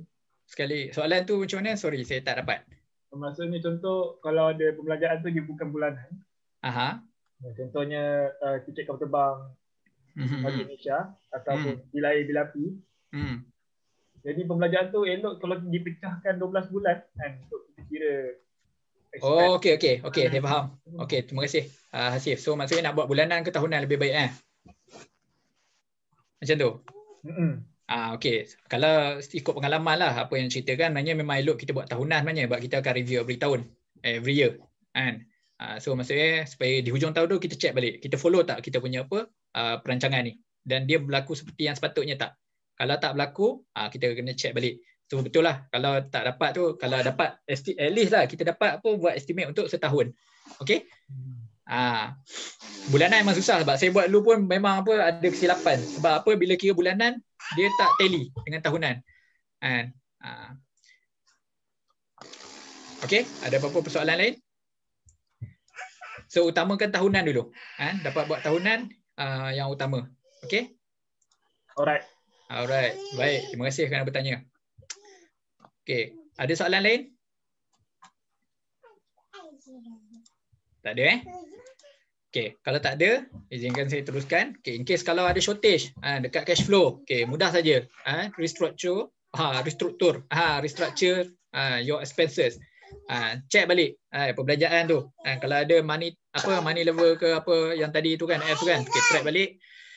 Dan salah satu cara lain increase income lah. Tapi apa mana-mana yang lebih baik lah. Ini sebab tu kita kena tengok sebenarnya. Kadang-kadang orang perbelanjaan tu sebab dia tak buat betul-betul kan, dia punya disiplin kan. So dia belanja pada tempat yang tak berfaedah kan. So boleh je, tak perlu lah tambah income kan. Jaga perbelanjaan lah. Tapi kalau ada orang tu dia memang nak kekalkan juga gaya hidup dia kan. Tak boleh kalau tak minum Starbucks, tak minum Costa 3 gelas seminggu kan. Then buatlah set income kan. Saya bukan nak judge perbelanjaan cara hidup pun. Financial advisor ni dia bukan tugas dia nak judge apa sampai tahap detail macam tu. Senang je kita advise kan. Dah orang minta advice, kita advice sekadarnya. Okey. So tengoklah case detail case by case Alright. So surplus nak buat apa? Okey, macam biasa kita cakap tadi hutang yang pertama untuk apa? Misi nak selesaikan hutang, hutang pengajian ke apa ke. Kemudian ambil takaful. Kalau tak ada lagi, kemudian build asset daripada low risk kepada high risk, mulakan daripada low tu tadi tu yang saya cakap pasal apa ni lah, start emergency saving ni, tempat-tempat yang asas saja di SB tabung haji dan seterusnya di tempat-tempat yang medium risk lah. Medium risk ni kita boleh start dengan regular investment plan dekat unit trust. Unit trust ni boleh melabur serendah RM100 sebulan dan kelebihan dia adalah kita tak ada liability. Kita ni kalau boleh nak elakkan benda-benda ada liability kan. Kita rasa macam kita ada duit, rupanya kita berhutang macam SB financing. Sebab tu kita tengah tengok kan. Sedangkan return ni pun lebih baik adalah unit trust ni. So benda ni kita kena bincang lebih lanjut lah. Banyak perbincangan dia tentang unit trust sekalipun. Okay, saya cakap elakkan terus beli aset yang termasuk dalam liability lah. Sebab dia perlukan komitmen, betul tak? Macam kita rasa tak sabar tengok kawan dah beli rumah kan. Kita tak tahu kawan tu sebenarnya parent tolong belikan silap kan. Dia tak cakap dalam Facebook dia, Insta dia. Bergambar depan rumah pegang kunci. Rupanya hadiah daripada parent kan. Wah, kita pun nak terikut. Lalu kita pun masuklah dalam satu agreement yang susah kita nak patah balik kan. Bukan senang nak jual beli rumah ni kan. Dah lah dia risiko liquidity dia tinggi, rendah. Risiko liquidity dia tinggi. Dia susah nak cairkan aset tu kan. Kalau unit trust mudah aja kan. Taklah susah sangat berbanding rumah tu lah kan. Lepas tu dan macam emergency fund ni kenapa kita tak letak kat unit trust? Sebab senang kita nak keluarkan duit tu nanti. Macam unit trust kita perlukan beberapa hari untuk keluarkan. So dia tak cukup cair lah seperti mana kita simpan di bank. So nak tak nak kena letak juga duit kita di bank biasa untuk kecemasan.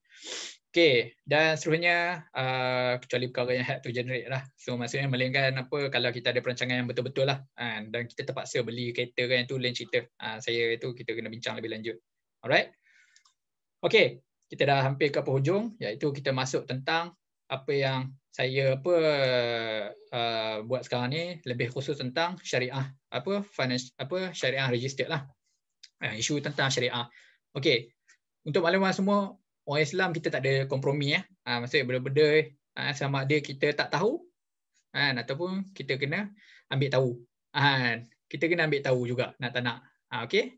So dia tak ada pilihan. Kita kena ambil tahu sama ada kita leveragekan ilmu kita tu, kita leveragekan kita punya perkara tu kepada orang yang mahir ataupun kita kena kaji secara individu kan.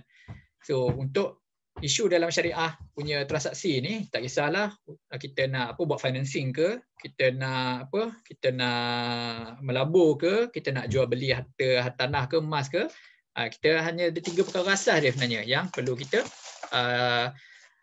perhatikan. Sekejap Okey, so yang pertama adalah kita kena jauhi perkara yang berkaitan dengan riba. So ini yang berlaku orang tak ambil mudah contohnya terlibat dengan orang confuse kan bila jual beli ni pelaburan forex contoh kan.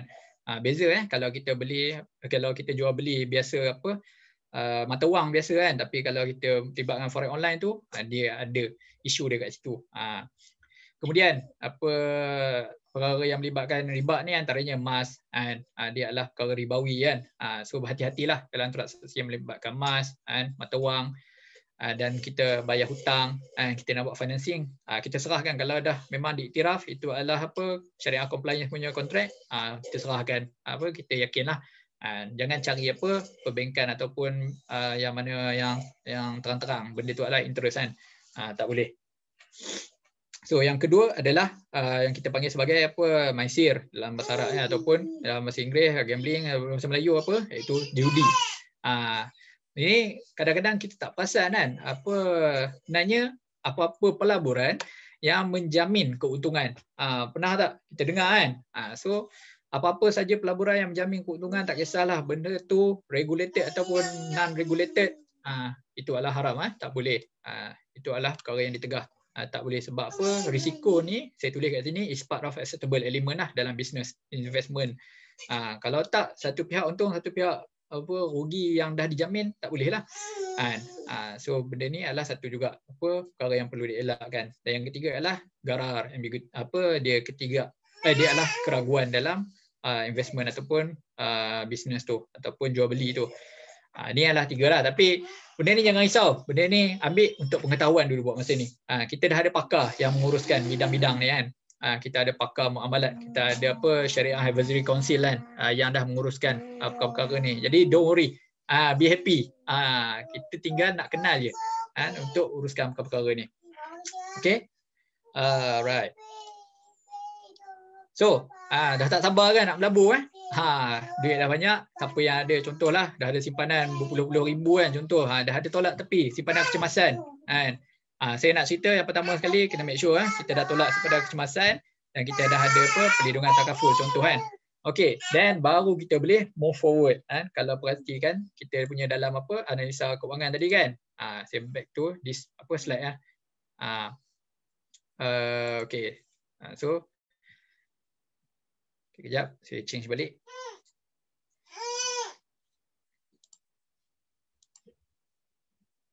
untuk share balik apa skrin yang ni. Okey, nampak So selepas kita dah analisa kewangan dah okey, tabur kecemasan dah baru kita dan kita dah ada takaful, dan baru kita pergi kepada pelaburan. Okey. Okey, kejap. Okey, so pelaburan ni saya simplifykan kepada 3 je perkara asas lah kan yang kita kena buat. Sebenarnya banyak lah. So yang pertama bagi orang Islam, syariah status. Syariah compliance status company ataupun funds tu. Sama ada kita tak pernah ambil tahu ataupun kita tak tahu, benda ni wujud dan kita kena ambil tahu untuk kebaikan dunia akhirat kita lah. Takut dapat untung banyak-banyak, benda tu tak halal. Kita ingat bayar zakat serta kan, jangan sumber tu tak halal. So macam tadi tu sebenarnya banyak lagi perkara kan. Contoh kalau bisnes tu, kalau kita melabur tempat yang buat bisnes yang haram kan, jual beli arak ke kan, kita pun tak tahu kan. So kita kena serahkan kepada pakar yang dah buat kajian. Okey, so kemudian legal status. Legal status ni apa Legal status ni adalah dia punya pengiktirafan ataupun dia punya kita panggil dia punya security lah pelaburan tu. Saya pernah dalam keluarga sendiri pernah melabur ratus ribu kan, dalam skim skim emas jongkong emas dah puluh tahun dulu kan. Tok belagak. Tok belagak. Tok janggut ke tok belagak tak ingat dah. Tok belagak. Tengok kata betul lah. Tu salah satu daripada berpuluh ratus dah tu. Kan? So bukan sikit, ratus ribu. Kan? Sedangkan benda tu tak ada pengawal, tak ada kawal selia pun, dah tak diiktiraf pun. Kita ada security commission kita yang memantau. Cuma kita nak check ataupun tak check je. Jangan ingat orang manis mulut kan. Jumpa orang macam saya ni sembang-sembang macam baik kan. Sekali dah tersontot. Macam KD ni cakap. So dah tersontot tu dah lah simpanan kecemasan tak ada kan. Sedih ya, menangis kat ujung bucu katil lah seorang-seorang. Kesian dia. Okay. So dan yang ketiga, expectation, risk and reward yang bakal kita ambil, yang bakal kita terimalah dalam pelaburan tu. Dia tak semestinya high risk high return semata-mata. Banyak lagi risiko yang perlu dipertimbangkan. Ini pun boleh masuk satu chapter yang besar. Saya simplify saja hari ini. Okey. Okey, boleh? Kalau tak faham boleh tanya supaya boleh go on. So legal status satu lagi, agent juga penting kita boleh check sebenarnya agent yang mengendalikan keuangan kita tu, macam financial advisor pun boleh check dekat security commission dekat bahagian registered financial planner. Orang tu datang tiba-tiba claim saya ada registered financial planner, saya ditunjuk kad bank dia, kad business dia. Wah, bukan main cantik dia hias kan. Bukan sikit orang yang buat macam tu. Lepas tu financial consultant pun sama, unit trust ke takaful, semua boleh check. In fact, kalau dia kata dia pada bank mana sekalipun, dia pada syarikat mana pun, semua kita boleh check. Kita boleh rujuk laman web berikut. Yang ni macam mana kita nak check? Okey, pertama berkaitan dengan syariah. Kalau rajin, kita ada background kefahaman sikit, kita baca company tu punya prospectus, dia punya fund dia, bisnes apa dia buat. Orang yang terlibat dengan saham ni, cuba muhasabah sikit, kita check ke tak kita melabur tu, company tu, kita baca, kita tahu tak asal-usul, tahu wujud ke tak tu, nama ni scam kan. Tu yang mudah sangat, kena goreng kan.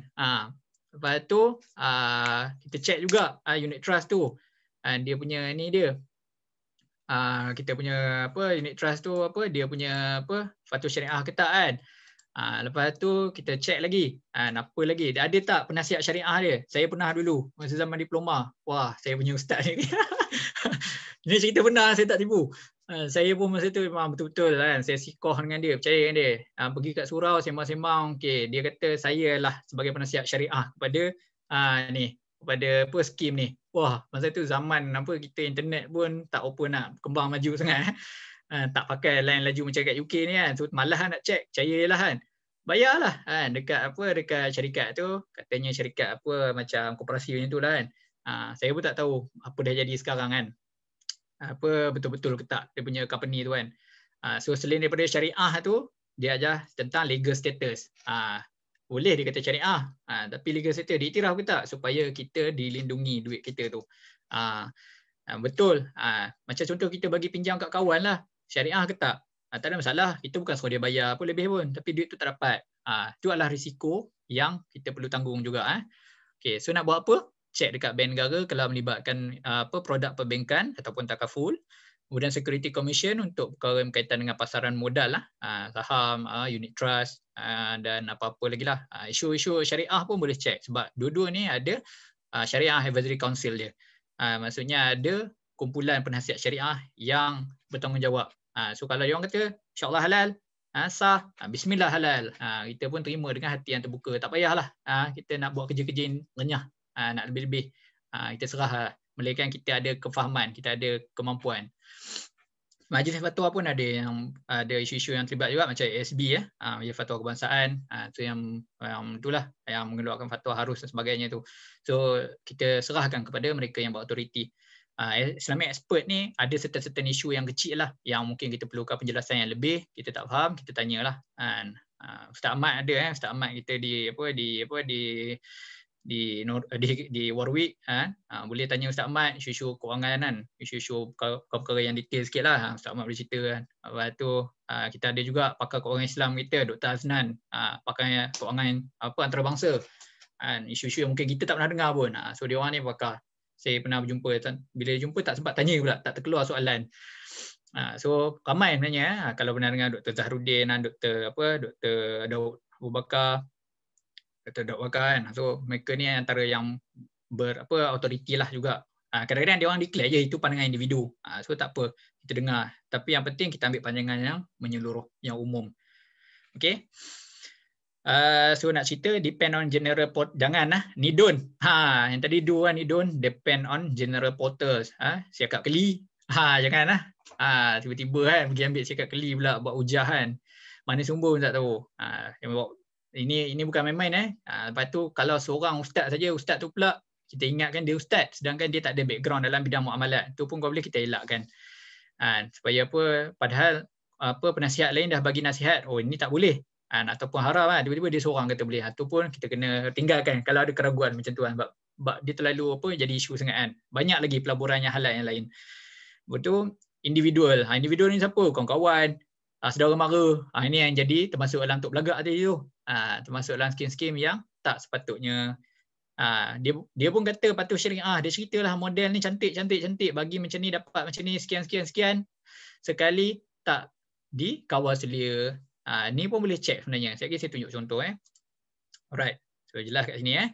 Simple saja. Kita go through je. Alright. So ni adalah contoh yang mana Islamic Unit Trust Fund yang diiktiraf oleh SEA Malaysia. Saya ni updated bila Disember 2019 katanya. Okey. Ni fund management masih di bawah dia ada banyak lagi fund, maksudnya dana-dana dia lah. Ini adalah company yang menguruskan. So kita kena ingat semua benda dia bermula dari company sampailah ke dana yang kecil. So ada banyak sangat. Okey.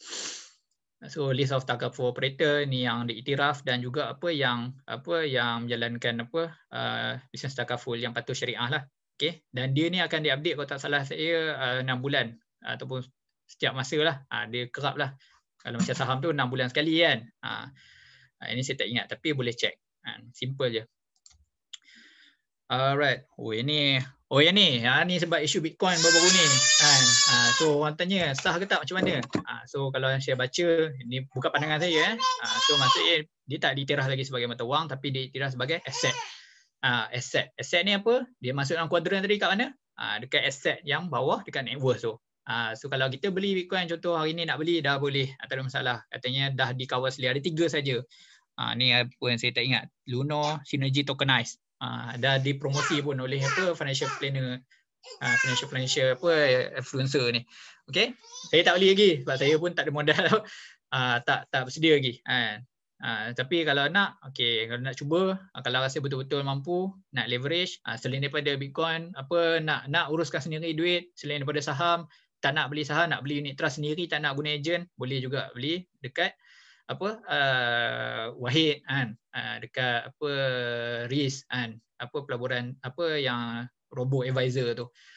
Cuma kena pandai sendirilah, tahu kan, baca sikit fun fact dia, nak melabur tu melabur kat mana kan. Tu yang diiktiraf lah, yang ni yang di-recognize dan patuh syariah. Tentang risiko kita tak boleh sembang banyak lah, sebab risiko ni kena tengok very detail. Okay. So nampak banyak sumber pelaburan yang mana ni kita boleh rujuk. Alright, lepas tu jenis risiko ada dua je saya simplify kan untuk talk malam ni kan. Satu yang dikenali sebagai inflation risk. Ada siapa tak tahu inflation risk ni apa? Kan, inflasi. Okey. Okey, maksudnya apa? Value, nilai ataupun nilai apa tadi kita kata nilai kasar, ni nilai sebenar duit kita tu sebenarnya kalau ikut kajian setahun 3% dia akan berkurang. Maksudnya kalau dulu kita belanja pada tahun apa 2000 contoh kita belanja apa beli satu perkara lah, saya ambil sebab saya kira semalam contoh sejuta kan. Kita belanja sejuta, macam contohlah orang yang saya kata dapat apa papasan sejuta dulu kan masa zaman tahun 2000 tu daripada kerjaan tu, andai kata disimpan sejuta tu kan pada hari ni dengan walaupun dia nampak kalau disimpan saja duit tu sebenarnya nilai tu dah berkurang sebenarnya dia tak jadi sejuta dah. Kalau orang melabur sejuta dapat 3% setahun pun dalam masa 20 tahun dia boleh jadi dekat 1,800,000. Ini kena guna financial calculator jadi maksud nak cerita sebenarnya dia akan ada susut nilai. Tu bahasa mudah dia. Harta kita termasuk duit so dia akan ada susut nilai. Sebab tu pelaburan ni konsep pertama kenapa kita kena melabur, kita nak hash the inflation risk ni. Kita nak mengawal duit kita daripada risiko inflasi kan. Tak dapat banyak pun at least above the inflation risk. Macam SB contoh dapat 5%. Okeylah, daripada tak ada kan. Tapi kalau nak lebih adalah risiko lain dia. Yang itu yang pergi pada risiko yang kedua. Itu kita panggil sebagai 4.5. 4.5% tahun ni. Ke rendah lagi. Saya pun tak ingat dah. Betul lah memang rendah lagi tahun ni. Saya sebab apa tak melabur, tak check dengan SB ni. Kan. Okey. Risk of losing capital. So bila kita nak melabur lebih, kita nak risiko lebih, kita akan berhadapan dengan risiko of losing capital. Ini bukan sekat nilai asas duit tu, tapi nilai kasar duit tu pun kita akan berkurang. Contoh, kita pergi pada unit trust tadilah. Unit trust awal-awal lagi kita melabur, kita dah ada risiko untuk kurang duit tu. Tapi bukan bermakna dia tak bagus kan. Tapi sebabkan dia boleh bagi pulangan lebih, so why not kan. So semua tu bergantung pada sesuatu pelaburan tu dengan lebih detail. Alright, so ni sebagai gambaran umum saja tentang pelaburan. Okey, bermula daripada asas sekali dan kita punya defensif kita dari segi pengurusan kewangan kita. Selepas kita ada lebihan cash flow, tu yang paling asas. Dan kita kena ada backup yang pertama. Kalau dalam bola punya strategi tu saya tak tunjuk pula, saya dah tunjuk siri lepas kan. Bermula dengan takaful. Dan kemudian kita ada defender kita kan. Malam ni Champions League. Tak tengok malam Champions League. Defend kena bagus. Defend tak bagus, skor banyak, defend bocor kan. Macam mana kan? So, emergency fund kena ada. Dia termasuk dalam asas defend kita dalam pengurusan kewangan. Lepas tu boleh letaklah kat cash ASB ke tabung haji ke. Okay, ni paling asas. Kalau nak letak lagi emas pun bolehlah consider kan. Lepas tu moderate. Moderate ni maksudnya apa? Tapi emas ni sebab apa? Walaupun nilai dia tak jatuh banyak, tak jatuh naik banyak sangat, tapi dia still ada cost dia yang perlu bila kita nak jual beli. Okey, so dia dah boleh naik sikit kepada moderate. Yang lebih moderate-nya adalah unit trust kan. ASBF tu dia berbeza ASB sebab kita ada cost financing yang kita kena bayar. Lepas tu pelaburan-pelaburan lain lah kan. Dan yang terakhirnya antara yang tingginya adalah hartanah lah. Terutama kita nak jual beli hartanah yang benda tu pun tak tentu lagi masa depan ni macam mana. So risiko tinggi dan dia punya liquidity pun rendah, jadi susahlah kita nak kan. So macam saham ada juga dia punya faktor-faktor yang mungkin lebih baik untuk orang tertentu kan. So ini semua adalah pilihan-pilihan yang ada lah dan return dia yang paling penting expected mestilah berkadar dengan keadaan semasa supaya kita tak terlalu melambung-lambung sangat dalam kita punya expectation lah Alright. Okay, setakat tu saya rasa saya punya slide sekadar rumusan apa yang kita sembang malam ni hanyalah sebahagian kecil daripada topik pengurusan kewangan secara menyeluruh, apa yang saya belajar dan apa yang skill yang diajar kepada saya. Okey. So ini adalah contohlah seorang financial planner lah. Kawan saya sendiri sahabat saya. Okey, contoh salah seorang kalau nak contact boleh Dia antara inilah yang banyak saya rujuk lah, sebab dia dah pergi dulu dalam bidang ni kan. Seorang engineer kan, tapi dia masuk juga dalam bidang ni. So nampak banyak dia punya kelayakan dia. So kalau nak tahu orang tu financial planner ke tak, okey, dia ada dia punya rujukan dia sebagai syariah financial planning ni contoh kan. Dan benda ni adalah refer pada produk lah, apa yang boleh ditawarkan, dan dia boleh bagi menyeluruh lah. Ini contoh saja. Okey, kalau nak boleh rujuk kawan saya ni. Dia pun banyak bantu saya. Okey. Okey. Wallahu alam, saya rasa saya setakat tu dulu. Saya serahkan kepada pengurusi majlis kita lah, MC kita. Okey. Insya-Allah. Terima kasih Saudara Saiful untuk perkongsian yang agak menyeluruh tadi. Walaupun dia hanya permulaan untuk tajuk ni kan. InsyaAllah lepas ni kita pun dah lambat lah actually, dah lebih sejam. So tapi sekiranya ada yang ingin menanya soalan, boleh teruskan, boleh letak di chat InsyaAllah. Kalau ada yang perlu pergi pun tak mengapa. So kita buka lah untuk sesi Q&A. Siapa ada soalan, kita buka 5 minit dulu. 5 minit. Boleh letak dalam chat ataupun unmute. Okay.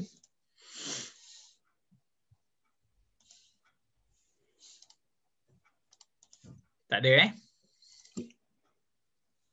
sama-sama. Saya galakkanlah siapa yang nak lebih boleh contact saya, sebab kita pun tak boleh nak cerita terlalu detail kan.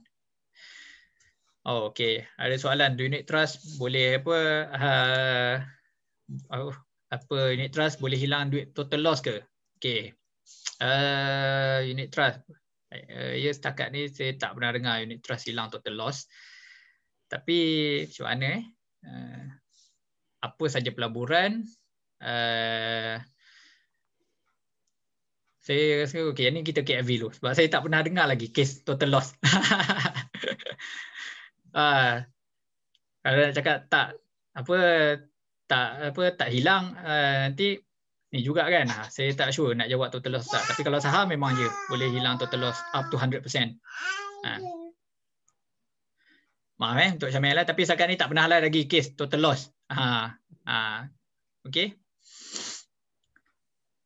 Okey, dan seterusnya, soalan yang seterusnya boleh jawab Ekos. Izlan, siapa? Izlan daripada mana Izlan? Lain macam soalan ni. Izlan Cardiff tu. Izlan. Oh, okey. Izlan Cardiff Cardiff bang. Sorry Izlan. Okey, ingat. Izlan, lain macam soalan dia. Tak adalah. Saya recommend je boleh, dia tak boleh ajar. Ajar ni takut menyimpang sikit, tak cukup lagi. Kita pun masih praktis lagi. Tapi setakat ni saya masih konsisten nak belajar. Kalau dah belajar, then kita boleh revision lah. Tapi kalau nak ajar pada kosong, tu minta maaf lah, saya tak boleh lagi. Okey. Setakat sebab ramai lagi guru yang lebih hebat lah, yang ajar. Okey. Terima kasih kepada saranan. Abang nak tanya sikit boleh bang? Boleh. Abang kalau fundamental tu, abang screen fundamental tu macam mana? Abang tengok apa? Benda tu sebenarnya satu topik yang lain sebenarnya. Dia tak boleh settle nak ajar, nak cerita kat sini. Yang tu saya minta kita buat sesi lain lah. Boleh Izlan? Boleh bang. Boleh. Kalau nak tanya benda tu saya tak charge pun. Sebab saya pun belajar, bukan ada lesen nak mengajar pun. Okey. Sebab ramai je duk PM belakang tanya pasal saham ni apa, so saya layan je risau, tapi saya tak charge dan saya ajar apa yang saya tahulah. Kalau lebih saya serah pada orang yang pakar lah untuk ajar. Alright. Okay, Izan next time boleh ni. Okay, terima kasih Manul Hizam. Manul Hizam ni Langkawi saya macam ingat. Okay, sama-sama. Okay, Rina, apa cara simpanan baik untuk tempoh singkat contoh 5 bulan? Cara simpanan baik untuk tempoh singkat contoh 5 bulan. Ni tak faham lah. Cara nak menyimpan ke tempat simpan? Boleh ni jelaskan.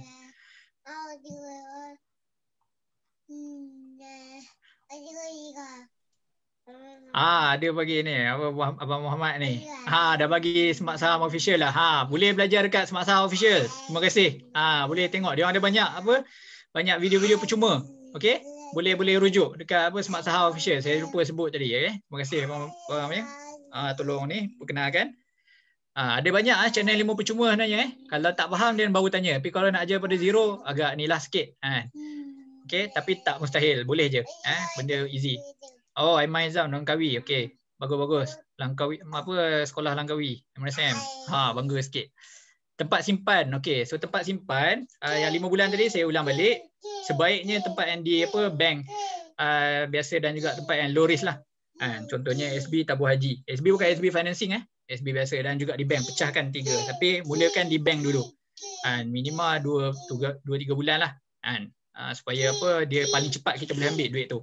Untuk apa-apa kecemasan. Sebab ASB tengok dia tak semudah apa bank biasa kan, nak kena pergi keluarkan kat kaunter kan.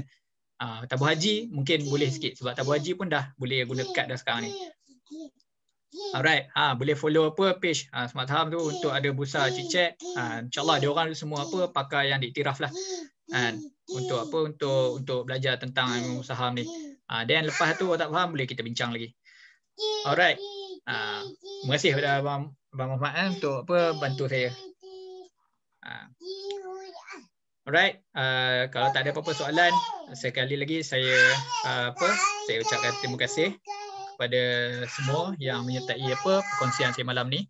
Yang mana baik Allah daripada Allah SWT, yang kurang tu atas kelemahan saya lah. Saya pun masih belajar daripada ramai guru dan masih lagi melanjutkan pengajian saya lah. InsyaAllah ada masa kita akan sambung perkongsian dalam topik-topik yang lain yang lebih baik lah. Boleh cadangkan pada pihak ISMA untuk kita organize. Dan siapa yang nak direct PM saya nak bincang pun tak ada masalah. Memang dah ada pun macam-macam topik, simpanan, pelaburan. Saya memang tak boleh buat lagi. Lesen saya masih dalam proses. Duduk luar negara ni dia ambil masa lebih sikit. Okey, dan seterusnya untuk saham dan sebagainya. Benda tu yang penting kita ada ilmu. Andai kata kita ada ilmu, rugi tu kita akan redha. Dia sebahagian daripada proses pelaburan. Kalau pelaburan yang tak ada kerugian, itu bukan namanya pelaburan. Itu namanya mungkin boleh jadi judi kan. Sebab pelaburan ni Islam recognize dia. Dia adalah sebagai risiko yang perlu ditanggung lah. Ada. Kalau bahasa Arab dia ada. Kita ada mudharabah, ada musyarakah. Maksudnya saling menanggung risiko. Itu dalam pelaburan. Okey, dalam simpanan pun sama. Okey. Maksudnya kita akan ada pengurusan yang baik. Apa-apa pun, saya harapkan semua yang dengar pada hari ini, selain daripada praktik untuk diri sendiri, dapat bagi perkongsiannya juga pada kawan-kawan kan. Kita tengok kawan-kawan kita, bila ada masalah, kita cek dia sama-sama kan. Apa masalah sebenarnya, keuangan dia. Dan kemudian, kalaulah seandainya ada memang betul-betul saya tak mampu nak urus, dan saya rasa memang majoriti orang tak boleh, jangan rasa macam rasa takut nak berjumpa dengan financial planner yang betul-betul inilah profesional lah supaya duit kita ni diuruskan dengan baik dan diorang bukan ambil tu duit tu untuk scam kita. Tapi apa yang saya belajar setakat ni memang apa yang saya cerita ianya dibuat dengan begitu tersusun dan betul-betul mengikut standard standard yang inilah yang sepatutnya untuk setiap orang supaya duit tu dia ada bahagian dia untuk sekarang dan untuk masa depan, insya-Allah. Wallahualam. Okey. Saya serahkan kepada pengurusi majlis kita pada malam ini, Saudara Zul. Terima kasih, Saudara Zul. Baik, insya-Allah. Terima kasih, Saudara Saiful. Terima kasih malam ni. Insya-Allah kalau tak ada apa lagi, kita bolehlah untuk majlis kita untuk malam ni. Dan tasbih kafarah dan surah Al-As.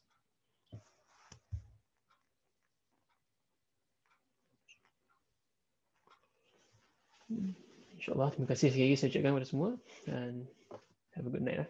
InsyaAllah. Assalamualaikum. Waalaikumsalam warahmatullahi.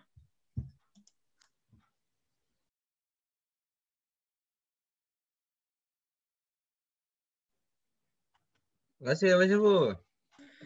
Sama-sama. Boleh PM.